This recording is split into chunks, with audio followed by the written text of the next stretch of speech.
Quelle France dans 10 ans? Les chantiers de la décennie.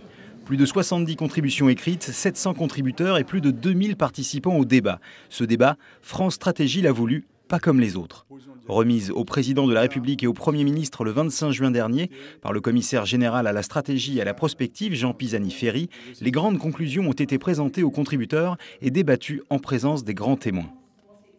Je trouve que c'est un rapport excellent, il est très lisible, il est très clair et pour moi, autant qu'étrangère qui vit en France depuis bientôt 20 ans, ça a éclairé beaucoup de questions que je me pose depuis longtemps, notamment sur l'ambiguïté des Français sur certains sujets.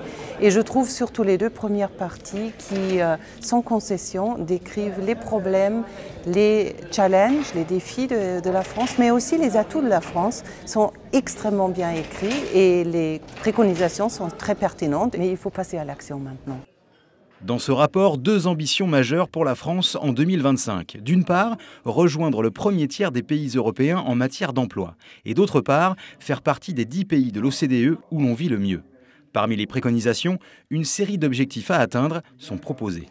Ce qu'on a proposé de faire, c'est de se fixer une batterie d'indicateurs. On a une petite trentaine d'indicateurs chiffrés qui sont autant d'objectifs en matière de lutte contre l'illettrisme, en matière d'augmentation du niveau scolaire, en matière de développement des entreprises, en matière de participation électorale, en matière de participation des citoyens à la vie collective. Donc une batterie d'indicateurs pour essayer concrètement de faire avancer les choses, de basculer.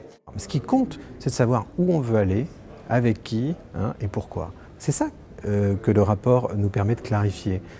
Alors, aucun rapport n'est parfait, mais il a vraiment planté le décor et on en avait besoin.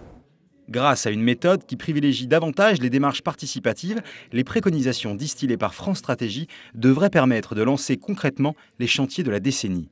Comme par exemple, réduire de 30% le prix des logements ou encore réduire de moitié l'illettrisme.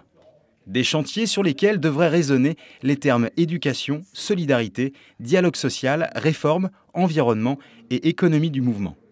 La vie sociale vers laquelle on va est une vie sociale où il faudra mixer beaucoup plus emploi, formation, temps familial, temps de travail. Et donc il va falloir donner aux gens la possibilité de rebondir, d'être plus mobiles et de choisir leur mobilité. La France dans 10 ans sera probablement meilleure que celle d'aujourd'hui, mais il faut qu'on soit mieux conscient de nos problèmes et de nos atouts. Donc voilà, ne rêvons pas, il y a un long chemin à parcourir, mais franchement, on a des armes, on a des outils. Prochaine étape, la présentation du rapport lors de la grande conférence sociale pour l'emploi les 7 et 8 juillet prochains. Peut-être l'occasion de voir émerger les premières ébauches de ce vaste projet.